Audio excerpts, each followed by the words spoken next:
Hello, and welcome to episode 23 of Mo Money, the investing show for millennials by a millennial, where our goal is to educate, entertain, and empower a new generation of investors. I am the one and only MC Mo, the host of this wonderful series. It's been a crazy week in the market, so let's get to it with the Mo Money Market. In the words of the great Socrates, the only true wisdom is in knowing you know nothing. I've officially come to that realization. The markets were a fucking mess this week. The Brexit sell-off continued on Monday and saw the market down 2%, on top of finishing down 3.5% on Friday. Starting Tuesday, the market has roared back 5%, erasing all the losses, and now a mere 1.6% away from all-time fucking highs. I don't know why. Yeah, the sell-off was a bit over-exaggerated, but now people are acting like nothing at all happened, or as if Brexit was a good thing for the markets. From midday Monday to midday Wednesday, oil rallied 8%. So what possibly could be going on? Well, a big reason is the evil old Federal Reserve. With Brexit causing a lot of market volatility, the chance of possible rate hikes in the future have been cut to zero for the foreseeable future. So that means more cheap money, which is a fantastic thing for stocks. Will this market rally continue? Well, by the time I finish editing this video, we could already see new all-time highs. So we'll just have to wait and see. Now let's get to this week's topic. The internet and technology has completely changed the world that we live in. It has made everything more accessible and more instant. Whether it be shopping, communication, porn, or trading stocks, it's all just a click away. You like that dress, that shirt, that couch? Boom, click a button, it's yours. 2 days later, arrives at your doorstep. People used to have to go out, get in their car, drive through traffic, walk through a store, and wait in line for that shit. Psh, no thank you. Internet rules. Along with those things, technology has had a large effect on the financial markets. Now, anyone with a computer or a phone and internet access is privy to an entire world of endless information on stocks, bonds, real estate, and yes, all those things are simply just a click away. But the question is, how does that work, and where does it all come from? Well, let's start with a little history lesson, because history's cool. My mom's a history teacher, which makes her cool. If you don't like history, then it means you don't like my mom, and if you don't like my mom, I'm gonna stab you in the face with a soldering iron.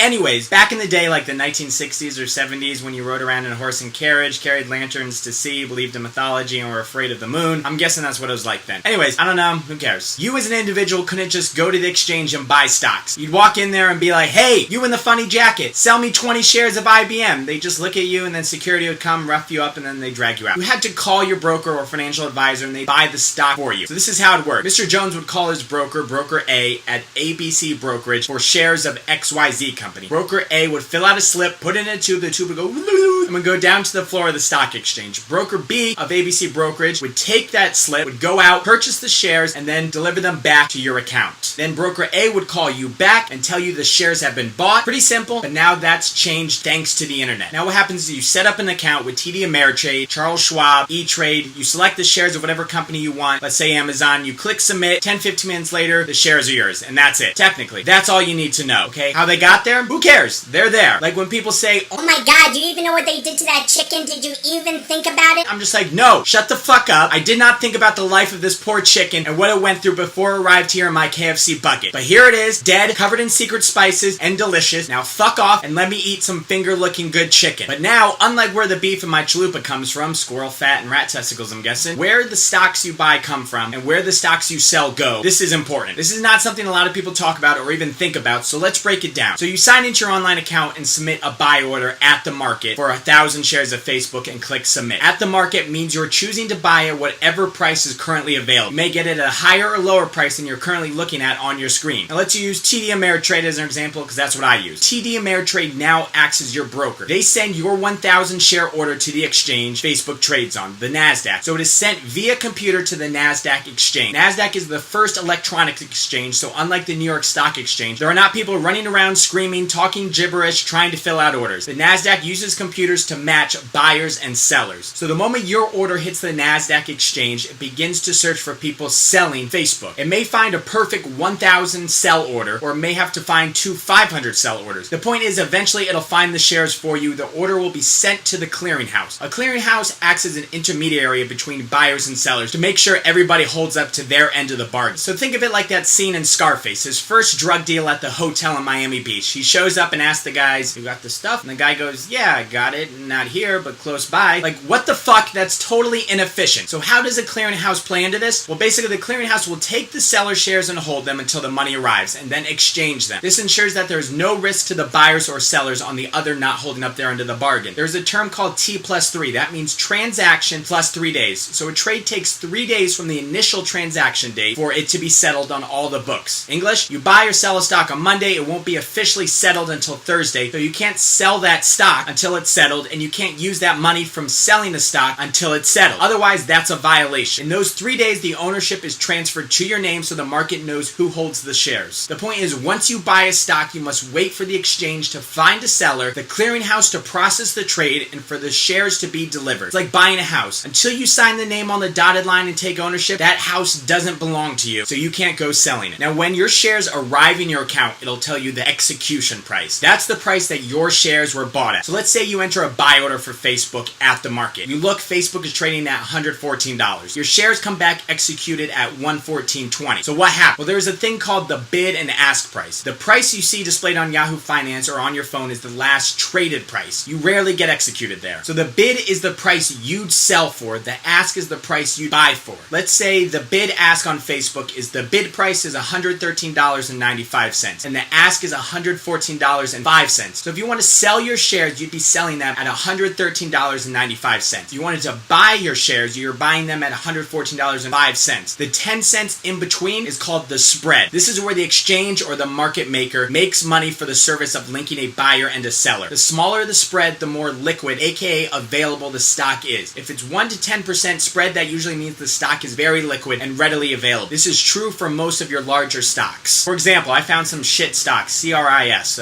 Curis Incorporated, the maker of some cancer drug or something, I don't know. The last bid I saw was $1.54 and the ask was $1.93. That's a fucking 25% profit for the spread. That's outrageous. So when you're researching a stock to buy, always look at the current ask price of the stock to get the best indication of where your shares will be executed. Bottom line, this is a brief overview of how the exchange works. I doubt I'll go any more in depth into the topic. It's not really important to know, but it is important to have a general overview of how it all works. Billions of shares are traded each day in the market, and that is all thanks to technology. Without it, would be stuck running around the trading floor trying to match buyers and sellers. Now it's all done by computers, thus making it quicker and more efficient, and thus making more trading possible. More trading equals higher liquidity. Higher liquidity equals lower spreads, which is good for you. Like I said, it's not the most important information, but next time you're talking about stocks with someone, you'll be sure to be able to impress the hell out of them when you talk about how the exchange works, clearinghouses, bid-ask prices, spreads, and all that. Now, before I end the show, I would just like to announce a contest Mo Money will be running. The 100 for 100 contest for the next week. We're going to get the page to 100 subscribers, and you could be the winner of that money. All you have to do is subscribe to the Mo Money YouTube channel, and your name will be entered to win a drawing to win $100. It's as simple as that. Click the button below, and you could win 100 Washington, a Benjamin. You can take 100 friends to McDonald's. You can buy 1 share of Apple. The opportunities are, well, they're not endless, but there are possibilities, and it's free. Just click a button. Thank you so much for watching another episode of Mo Money. You know we'll be here every week with a new episode. For now, like, comment, subscribe. Definitely subscribe if you haven't already. Share. Follow me on Twitter. Follow me on Instagram. Like me on Facebook. Mo Money signing down.